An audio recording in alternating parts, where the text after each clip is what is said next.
America और Israel के साथ ईरान की जंग में अब ईरान ने एक नए तरीके का फॉर्मूला खोज निकाला है। फॉर्मूला मिडिल ईस्ट में छिपे हुए जिन्होंने एक तरीके से ह्यूमन शील्ड बना रखी है अपने आगे अमेरिकी सैनिकों को लेकर के, एक बड़ा ऐलान किया गया है ईरान की तरफ से। ईरान इस बात को जानता है कि पूरे मिडिल ईस्ट में लगभग 11 से 12 हजार अमेरिकी सैनिक हैं जो छिपे हुए हैं अपने सैन्य अड्डों से भाग करके रिहायशी इलाकों में। अब ईरान उनको ढूंढ ढूंढ कर मारने का प्लान तैयार कर रहा है। तस्वीर मैं अभी बताऊंगा, एक तस्वीर बताऊंगा कि कैसे इरबिल में एक अफसर हलाक हुआ है और उसकी पुष्टि हो चुकी है। अभी उस खबर के बारे में बताऊंगा, लेकिन आज जो सबसे बड़ा हमला ईरान ने किया वो इजराइल के बीरशेबा में किया। बीरशेबा में दर्जनों मिसाइलें एक साथ दागी और आपको पता कि बीरशेबा स्ट्रेटेजिकली इजराइल का एक बड़ा महत्वपूर्ण शहर है। सबसे पहले उस खबर के बारे में बताऊंगा और बताऊंगा कि ईरान इतने हमलों के बावजूद लाखों लाख की संख्या में ईरानी लोग सड़कों में, ना सिर्फ आवाम बल्कि विदेश मंत्री, राष्ट्रपति, डिफेंस चीफ, तमाम सारे ईरानी मिलिट्री के अफसर, लोकल पुलिस के अफसर सब सड़कों पर थे। और वो भी तब जब लगातार ईरान पर, तेहरान पर हमले हो रहे थे। उसी बीच इन हमलों में एक महिला के मारे जाने की भी खबर है, एक शख्स घायल हुआ है। उसके बावजूद अब्बास अराक्ची, मसूद पाजेक्शियन, तमाम सारे ऐसे लोग सड़कों पर थे। क्यों? कुछ डे मनाया गया आज। बहुत सारी तस्वीरें हैं, बहुत सारी खबरें हैं, लेकिन सबसे पहले इस वीडियो को देखिए।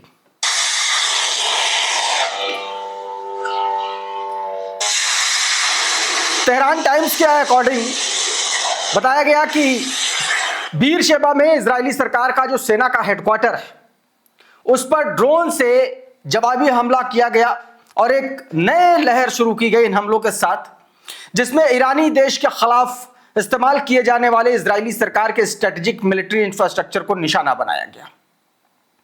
बहुत सीधी सी बात है, अगर मिलिट्री इंफ्रास्ट्रक्चर को निशाना बनाया गया है तो इसमें इजराइल को एक बड़ा नुकसान पहुंच सकता है, क्योंकि हमने देखा कि जब 12 दिनों की जंग पिछले साल जून में हुई ईरान की इजराइल और अमेरिका के साथ, उसमें सबसे ज्यादा फोकस जो है ईरान का 3 शहरों पर था। एक तेल अवीव था, दूसरा हाइफा था और तीसरा बीरशेबा था। अभी तक हाइफा और तेल अवीव में सबसे ज्यादा तबाही मचाई है इस जंग में, लेकिन अब इस लहर से ऐसा समझ में आ रहा है कि अब जो है ईरान बीरशेबा पर धावा बोलने वाला है और बीरशेबा के सीधे तौर पर मिलिट्री इंफ्रास्ट्रक्चर पर हमला करना यह बताता है कि ईरान हाल फिलहाल में सीज फायर के मूड में नहीं है, जैसा कि खबरें निकल आ रही हैं।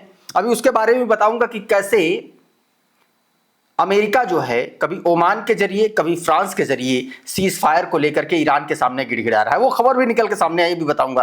अब दूसरी खबर देखिए, ये वो तैयारी है ईरान की जो अगले फेज में शुरू होगी, ऐसा दावा किया जा रहा है।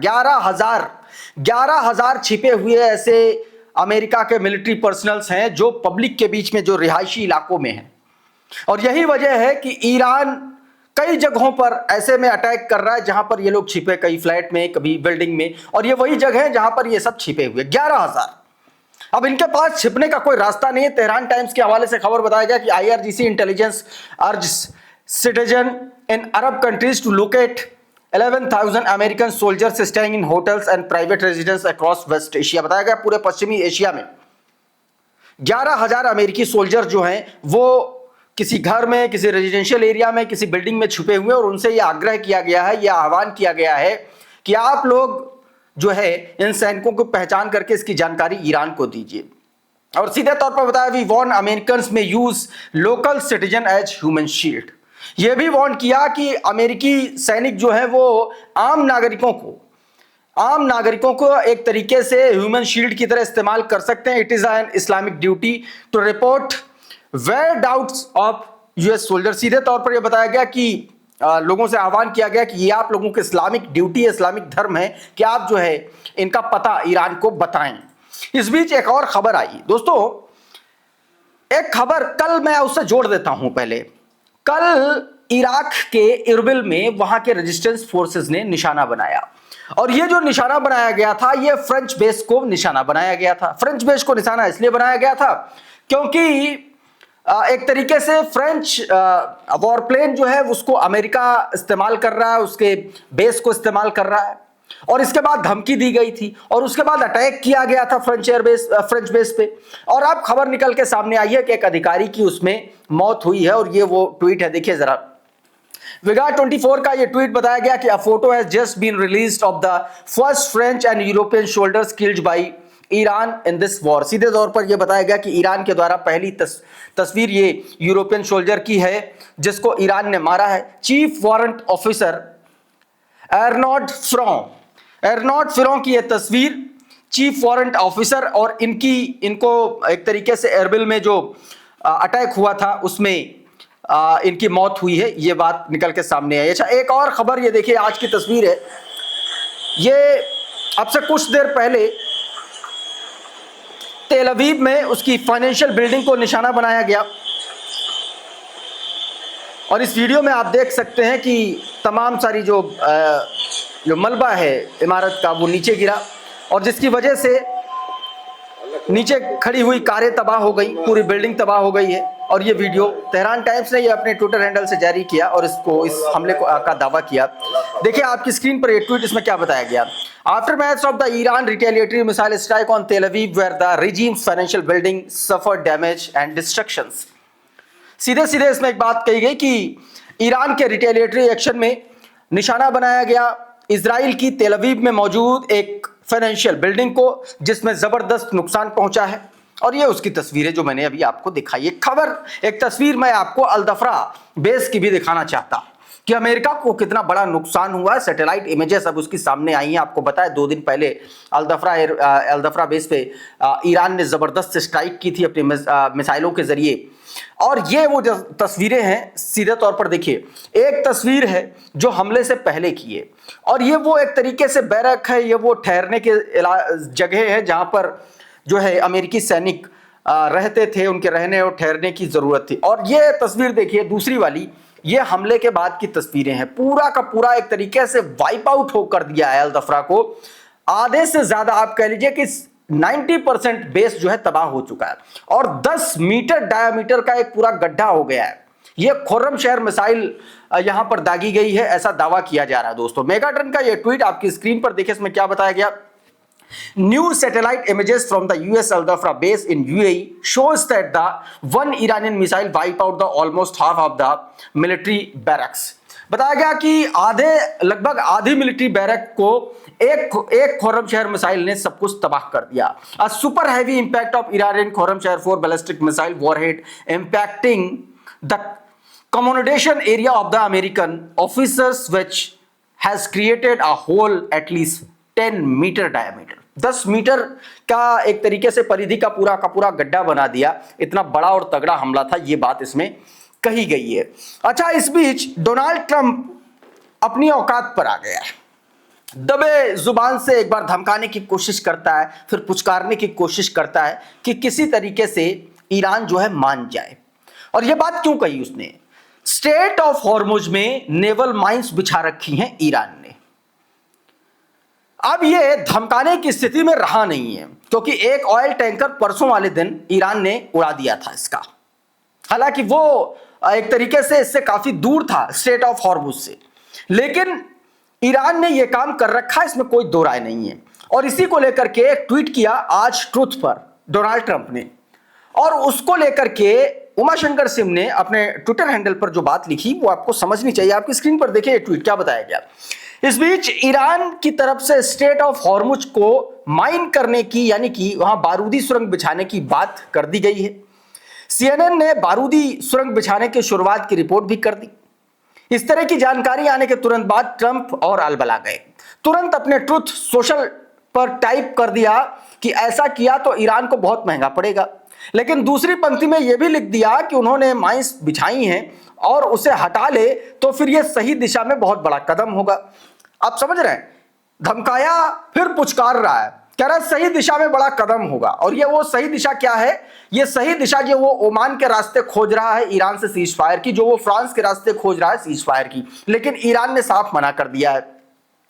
कुल मिलाकर के एक तरीके से वो बातचीत की खिड़की खोलने की कोशिश कर रहा है, लेकिन उसका अहम, उसकी डिक्टेटरशिप उसको इस तमाम सारी चीजों करने से रोक रही है, लेकिन ईरान मानने के लिए तैयार नहीं है। अच्छा, इस बीच क्या मामला चल रहा है उसको लेकर के मैं आपको बताता हूं। इब्राहिम माजिद, जियोपॉलिटिकल एक्सपर्ट, इन्होंने एक ट्वीट किया और यह ट्वीट वर्तमान में अमेरिका की सिचुएशन को बताने के लिए काफी है। यह ट्वीट देखिए, इसका हिंदी तर्जुमा मैं आपको समझाने की कोशिश करता हूं कि दरअसल क्या बताया गया, क्या कहा गया। इसमें कहा गया कि कूटनीतिक सूत्रों के अनुसार मार्को रूबियो ने ओमान के माध्यम से ईरान के विदेश मंत्री अब्बास अराक्ची से संपर्क किया।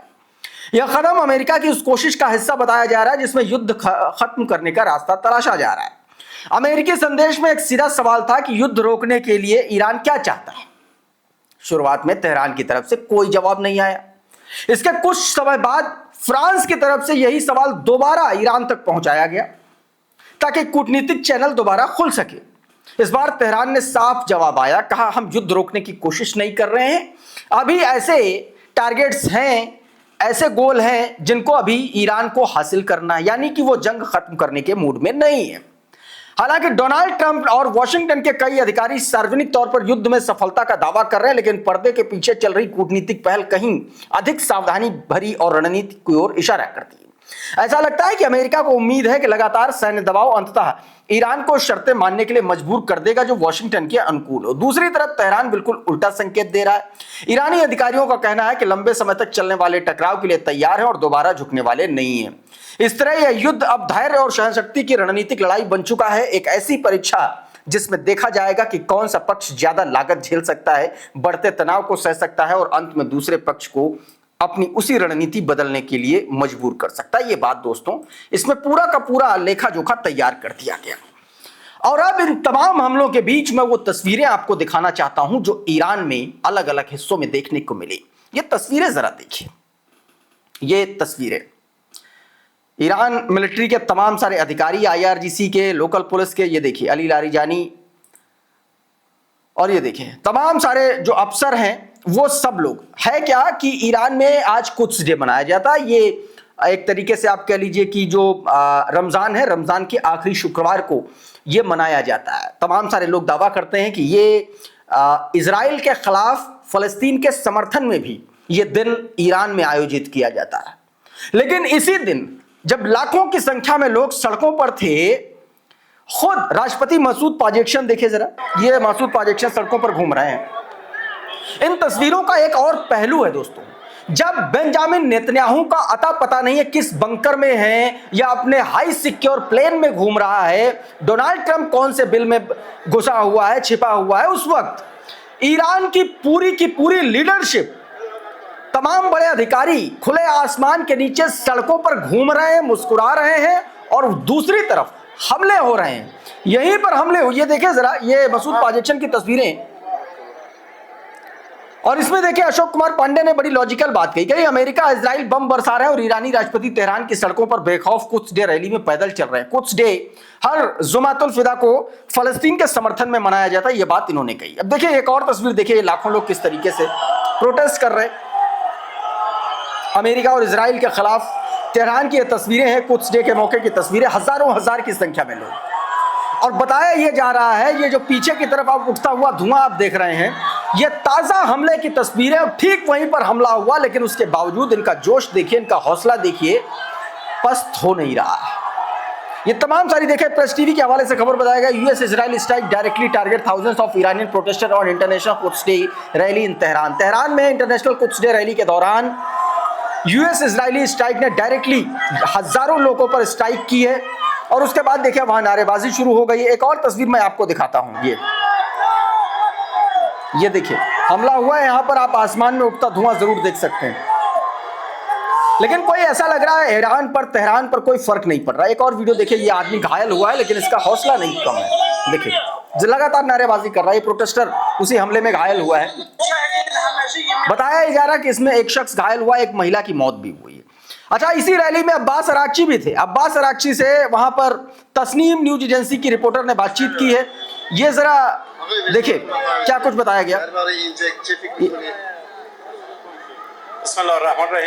अच्छा, इस पूरे इंटरव्यू में एक बड़ी इंपॉर्टेंट बात अब्बास अरागची ने कही। क्रैश रिपोर्ट का ये ट्वीट देखिए, आपकी स्क्रीन पर है। अब्बास अरागची ने सीधे सीधे कहा कि आज ईरान कुछ डे है, ज़ायोनी शासन और संयुक्त राज्य अमेरिका के क्रूर हमलों के बावजूद लाखों ईरानी तेहरान और अन्य शहरों की सड़कों पर उतर आए हैं, जिससे उनकी मजबूत इच्छा शक्ति और दृढ़ संकल्प साफ दिखाई देता। दुश्मन को आखिरकार ईरानी जनता की ताकत को स्वीकार करना पड़ेगा। यह बात अब्बास अरागची ने साफ साफ अपने बयान में कही है। दोस्तों, एक और खबर जो निकल के सामने आई वो जुड़ी है बासिज की एक चेक पॉइंट पर इजरायली और अमेरिकी अटैक से जुड़ी हुई। ये वीडियो देखिए, सोशल मीडिया पर ये वीडियो जारी किया जा रहा है। ये बासिज चेक पोस्ट है, यहां पर बताया जा रहा है कि हमला किया गया है इजराइल की तरफ से और ये उसका वीडियो है। दोस्तों, द क्रेडल का ये ट्वीट देखे, circulating footage allegedly shows an Israeli explosive drone attack on Basij checkpoint in Iran. Israel says it is targeting Basij IRGC voluntary paramilitary forces checkpoint and personnel across several districts in Tehran, with reports indicating multiple people were killed in an attack. ये बात बताया गया, इसमें इस attack में कई लोग मारे गए हैं। इस तरीके की खबरें दोस्तों निकल के सामने आ रही हैं। तो साथियों, अभी के इस वीडियो में बहरहाल इतना ही। बहुत बहुत शुक्रिया, बहुत बहुत धन्यवाद। आप जुड़े रहिए आपके अपने चैनल द लाइव टीवी के साथ। नमस्कार।